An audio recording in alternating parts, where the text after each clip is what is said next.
नमस्ते बच्चों, आपका दिन शुभ हो। मैं श्रीमती भारती द्विवेदी, शिक्षिका, शासकीय सुभाष उच्चतर माध्यमिक उत्कृष्ट विद्यालय भोपाल, आपका कक्षा 12वीं विषय जीव विज्ञान की कक्षा में स्वागत करती हूँ। आज हम अध्ययन करेंगे अध्याय 15 जैव विविधता एवं संरक्षण, बायोडायवर्सिटी एंड कंजर्वेशन, भाग 3। बच्चों, हम जानते हैं कि जैविक समुदाय पारिस्थितिक तंत्र को स्थिरता प्रदान करता है। कम जातियों वाले पारिस्थितिक तंत्र शीघ्रता से पुनः पूरित नहीं हो पाते हैं। अतः जीव विविधता केवल परितंत्र हेतु ही नहीं बल्कि जातियों के अस्तित्व के लिए भी आवश्यक है। अतः जैव विविधता का संरक्षण करना अत्यंत आवश्यक है। जैव विविधता का संरक्षण वास्तव में उन क्रियाओं का कुल योग होता है जिसमें जीवों, पेड़ पौधों, जंतु को लगातार जीवित बनाए रखने, उनकी उचित वृद्धि, विकास एवं प्रजनन को सुनिश्चित किया जाता है। संक्षेप में, मानव द्वारा जैव मंडल के उचित प्रयोग के प्रबंध को संरक्षण कहते हैं। जैव विविधता के संरक्षण की आवश्यकता। संरक्षण का उद्देश्य पारिस्थितिक तंत्र के विभिन्न घटकों के प्राकृतिक स्वरूप को बनाए रखने का प्रयास करना है। विलुप्तप्राय, दुर्लभ तथा सुबोध जातियों की रक्षा करना, सभी जातियों के पूर्ण जीन पूल अर्थात विविधता का संरक्षण करना, जीवधारियों का मानव समुदाय के हित के लिए संतुलित रूप में उपयोग करना, जैव मंडल के प्राकृतिक संतुलन को बचाए रखना। Red data book, international union for conservation of nature and natural resources IUCN ने एक रेड डाटा बुक प्रकाशित की जिसमें संकटापन्न जीवों की प्रजातियों के प्रकार तथा उन प्रजातियों का वर्णन किया गया जो कि विलोपन के खतरे से गुजर रही हैं। यह पुस्तक सर्वप्रथम 1963 में प्रकाशित की गई थी और इसे 2004 में इसे पुनः संशोधित कर प्रकाशित किया गया। रेड डाटा बुक को प्रकाशित करने का मुख्य उद्देश्य। पहला उद्देश्य, संकटप्राय प्रजातियों के प्रति जन जागरण उत्पन्न करना एवं सूचना प्रसारित करना, संकटग्रस्त प्रजातियों को पहचान कर उनका अभिलेख तैयार करना, भूमंडलीय स्तर पर जैव विविधता का आकलन करना, भूमंडलीय सूचांक जारी करना, स्थानीय स्तर पर संरक्षण की प्राथमिकता निर्धारित करना तथा जैव विविधता को पूर्वावस्था में लाने के लिए प्रेरित करना, अंतर्राष्ट्रीय स्तर पर जैव विविधता करार कर सभी देशों से इसका पालन करना सुनिश्चित करना। लुप्तप्राय या संकटापन्न प्रजातियों के प्रकार, types of endangered species. First, विलुप्त एक्सटिंक्ट। सेकेंड, विलुप्तप्राय एंडेंजर्ड। थर्ड, वनरेबल और फोर्थ, दुर्लभ रेयर। एक्सटिंक्ट, पौधे और जंतु जो कि पूर्व में किसी स्थान विशेष में पाए जाते थे लेकिन वर्तमान में वे अपने प्राकृतिक स्थानों से लुप्त हो गए, उन्हें ही लुप्तप्राय प्रजातियां कहते हैं। अतः इनका संरक्षण असंभव होता है। उदाहरण डायनासोर, डोडो, चीता।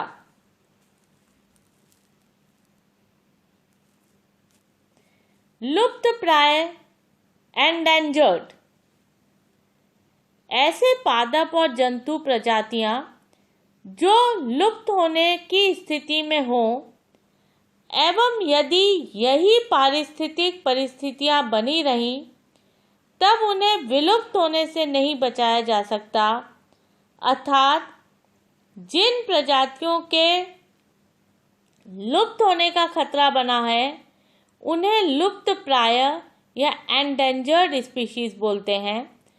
ऐसी प्रजातियों की संख्या धीरे धीरे इतनी कम हो जाती है कि उनमें प्रजनन की संभावना लगभग समाप्त हो जाती है, जिसके कारण धीरे धीरे वे विलुप्त होने लगती हैं, जैसे गेंडा, सोन चिड़ैया, ग्रेट इंडियन बस्टर्ड।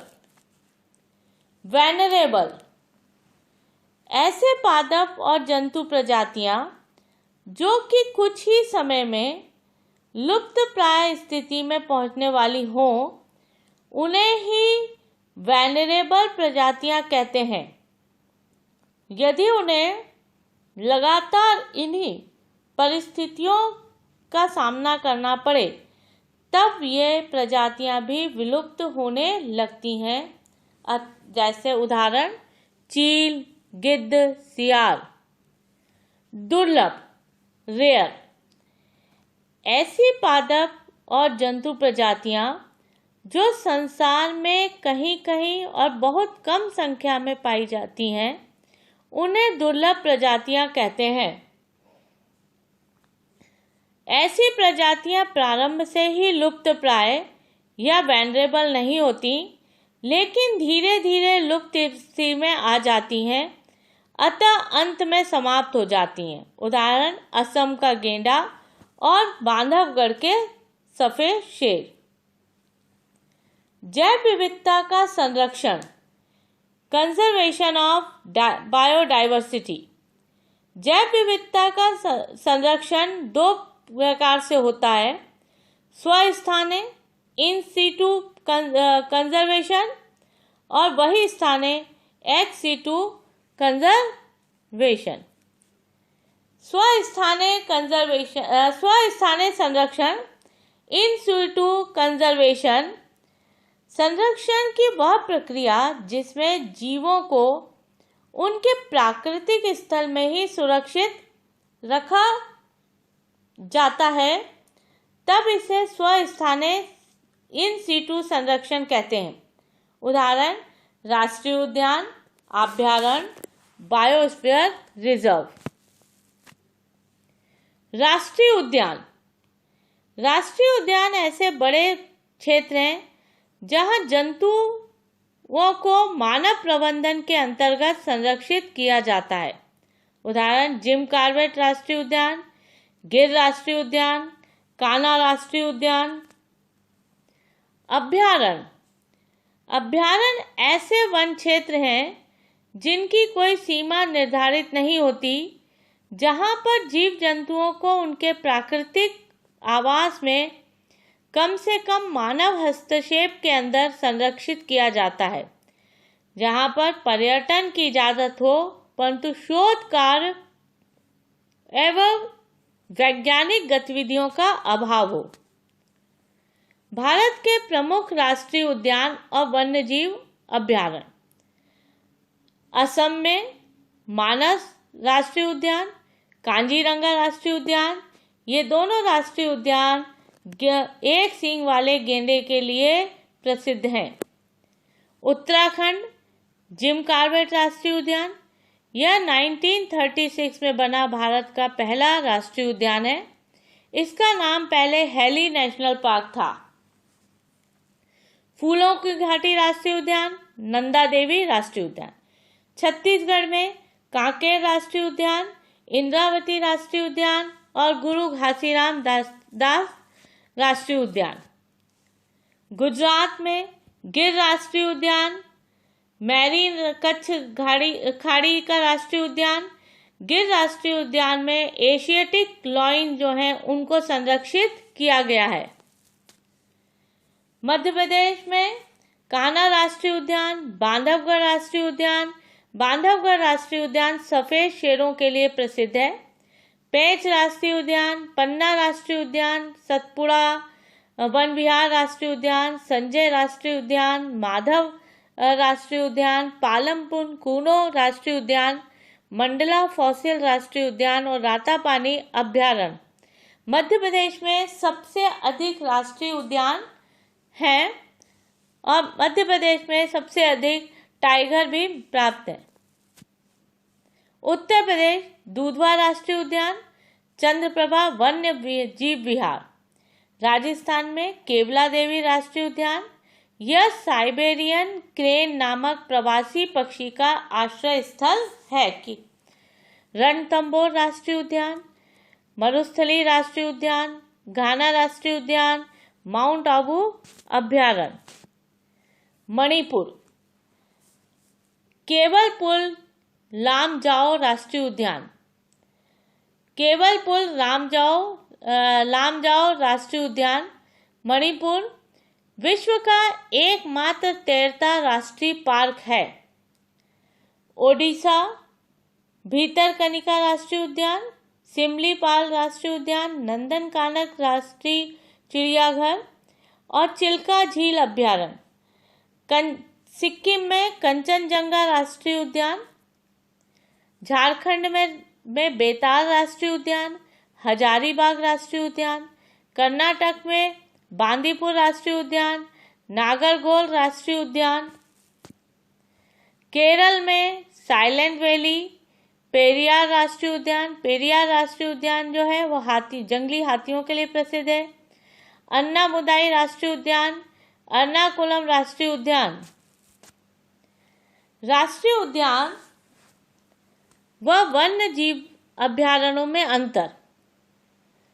वन्य जीव अभ्यारण्यों का गठन किसी एक प्रजाति अथवा विशिष्ट प्रजातियों के संरक्षण के लिए किया जाता है, अर्थात वे विशिष्ट प्रजाति आधारित संरक्षित क्षेत्र होते हैं, जबकि राष्ट्रीय उद्यानों का गठन विशेष प्रकार की शरणार्थली के रूप में संरक्षण के लिए किया जाता है, अर्थात यह विशेष शरण स्थली क्षेत्र में रहने वाले सभी जीवों के संरक्षण समान रूप से किया जाता है।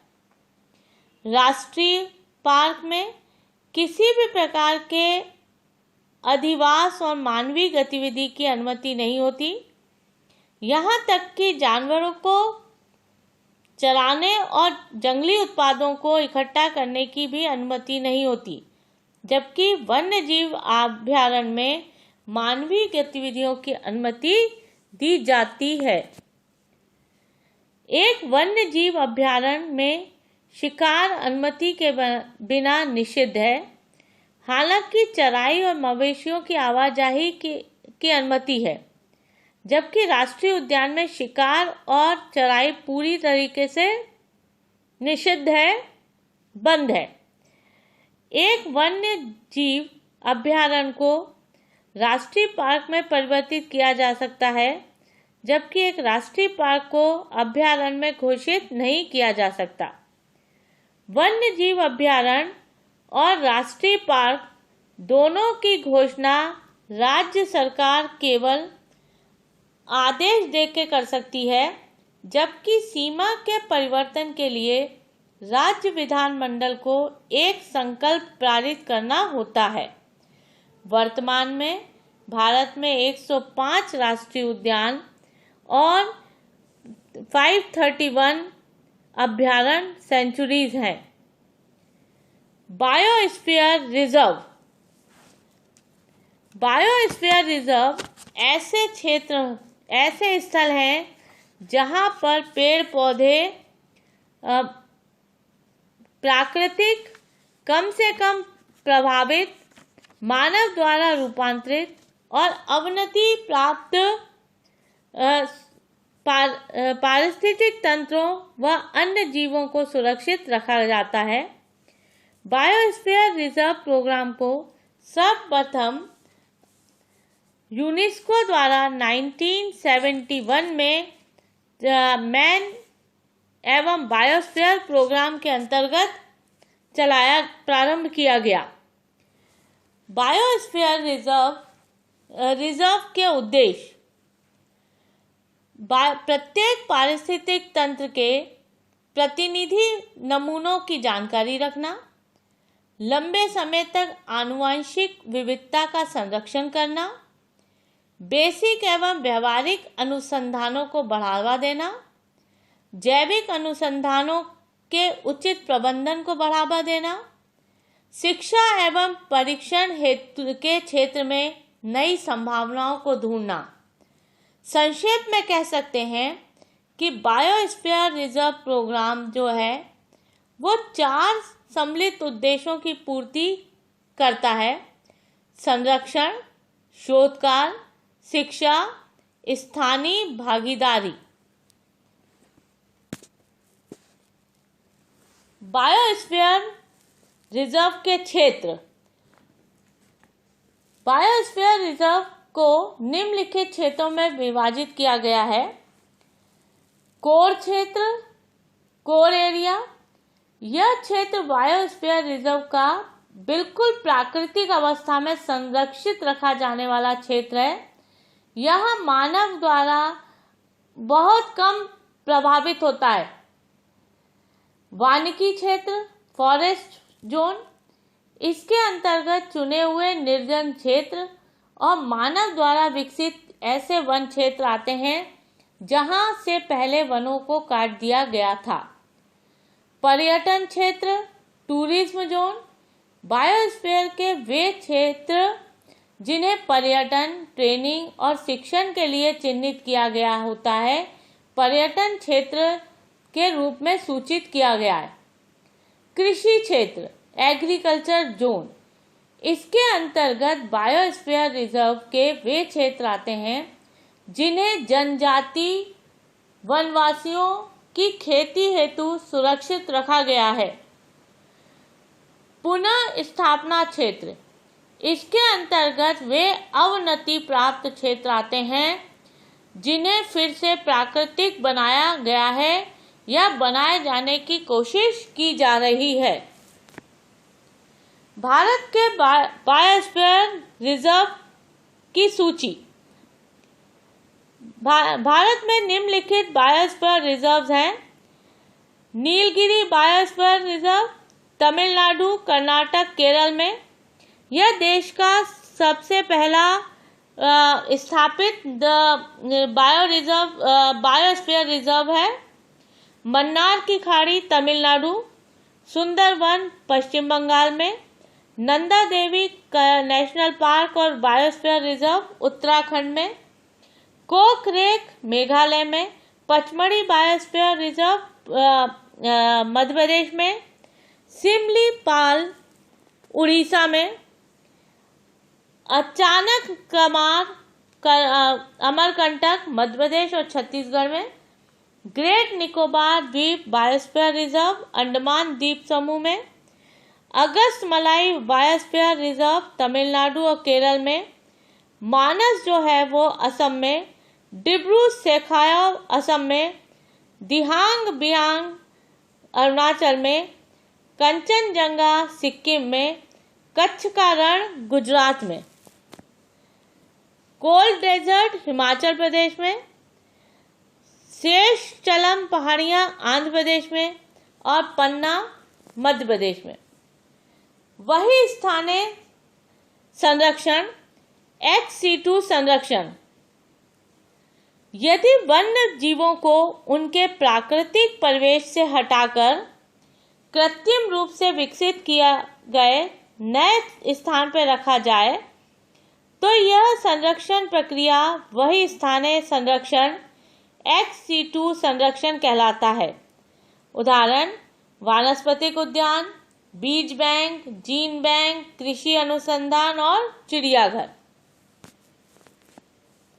वानस्पतिक उद्यान, बॉटनिकल गार्डन।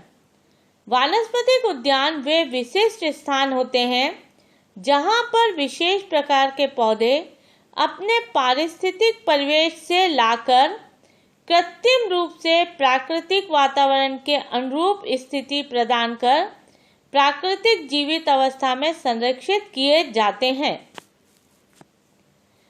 वानस्पतिक उद्यान भारत में सर्वप्रथम वानस्पतिक उद्यान को लेफ्टिनेंट कर्नल कीट के निर्देशन में सन 1787 में स्थापित किया गया था, जो नेशनल बॉटनिकल गार्डन के नाम से जाना जाता है।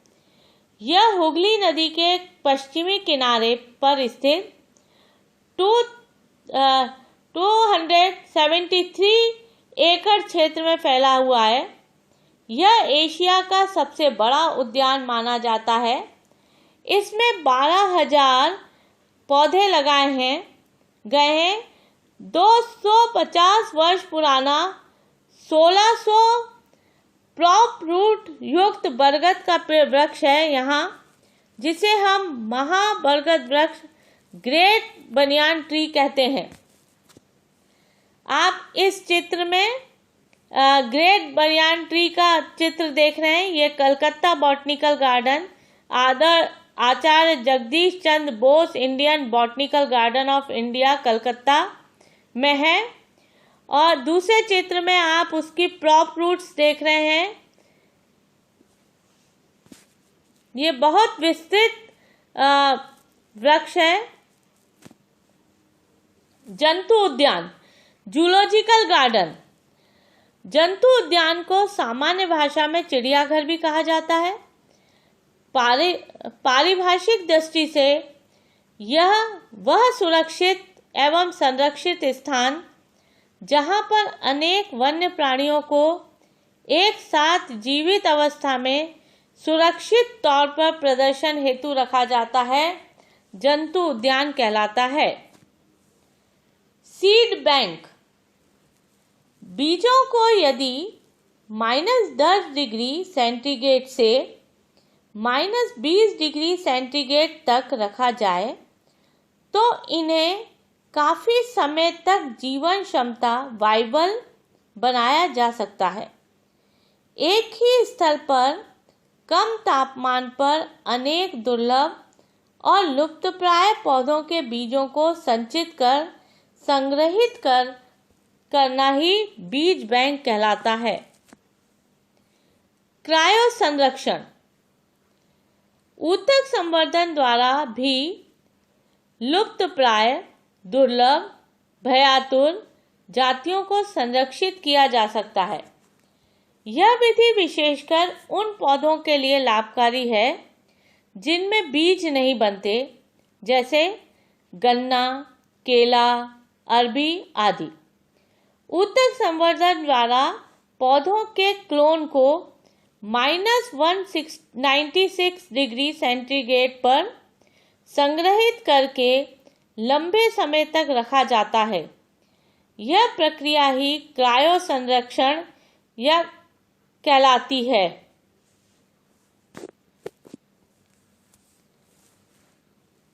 पवित्र उपवन। पवित्र स्थानों पर किसी विशिष्ट जीव की उपस्थिति को बनाए रखने की मान्यता भी जीव के संरक्षण का कार्य करती है। जैसे जिंगो बाइलोबा जिंगो वंश का अकेला प्रतिनिधि है जो आज भी जीवित है। जापान और चीन में बौद्ध मठों में इसे पवित्र पौधे के रूप में लगाए जाने के कारण ही यह पौधा आज हमारे सक्षम जीवित है। जैव विविधता हॉटस्पॉट।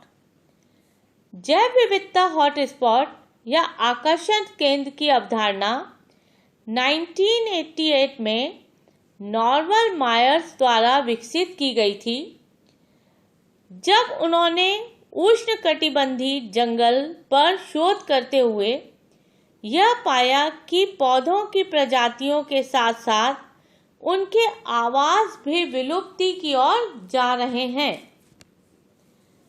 जैव विविधता हॉटस्पॉट को निर्धारित करने के मापदंड जैव विविधता को निम्न दो मापदंड के अनुसार उस स्थान को जैव विविधता हॉटस्पॉट माना गया।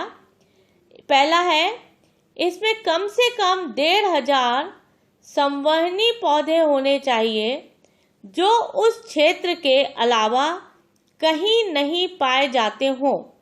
दूसरे शब्दों में, हॉटस्पॉट अपरिवर्तनशील है। दूसरा, ऐसा स्थान जिसका 70% से अधिक मूल पर्यावास नष्ट हो चुका हो और 30% मूल प्राकृतिक आवास विलुप्ति के कगार पे हो, वे जैव विविधता हॉटस्पॉट कहलाते हैं। विश्व में जैव विविधता के हॉटस्पॉट। जैव विविधता पृथ्वी की भौगोलिक क्षेत्रों में समान रूप से वितरित नहीं होती। विश्व के कुछ क्षेत्र जैव विविधता के अत्यधिक समृद्ध हैं। ऐसे क्षेत्रों को हम मेगा डाइवर्सिटी या हॉटस्पॉट कहते हैं। विश्व के में हॉटस्पॉट या आकर्षण केंद्रों के नाम इस प्रकार हैं। विश्व में जैव विविधता के हॉटस्पॉट: अफ्रीका में पूर्वी अफ्रीका माउंटेन, पश्चिमी अफ्रीका के गिनियन जंगल, अफ्रीका का हॉर्न, मैडागास्कर और हिंद महासागर द्वीप समूह, मैपुटोलैंड,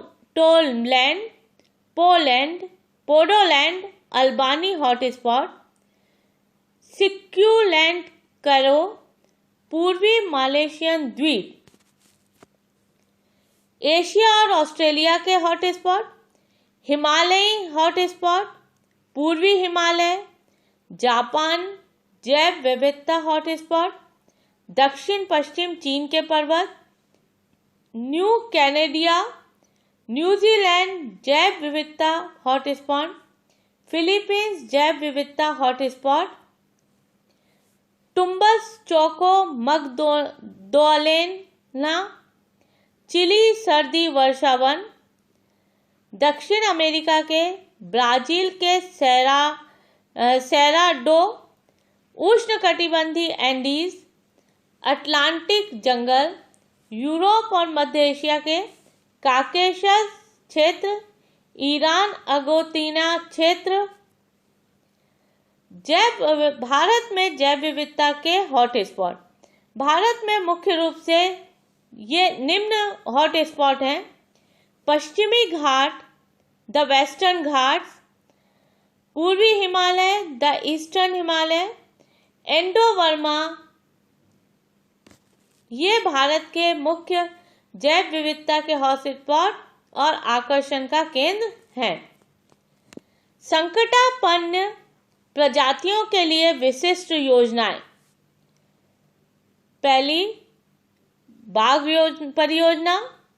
बाघ परियोजना टाइगर प्रोजेक्ट बाघों के संरक्षण के लिए यह 1 अप्रैल 1973 को प्रारंभ किया गया।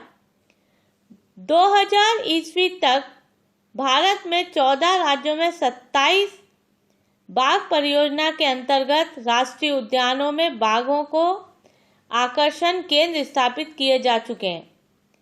गिर सिंह परियोजना यह गुजरात के सौराष्ट्र में एशिया सिंह के लिए संरक्षण के लिए शुरू की गई है। मगर परियोजना यह सन 1975 में प्रारंभ की गई और देश में 11 अभयारण्यों में मगर या क्रोकोडाइल की जनन परियोजनाओं के रूप में क्रियाशील है। गैंडा परियोजना यह 1987 में राइनो संरक्षण परियोजना प्रारंभ की गई थी। हिम चीता परियोजना यह परियोजना हिमालय के वनांचलों में क्रियाशील है।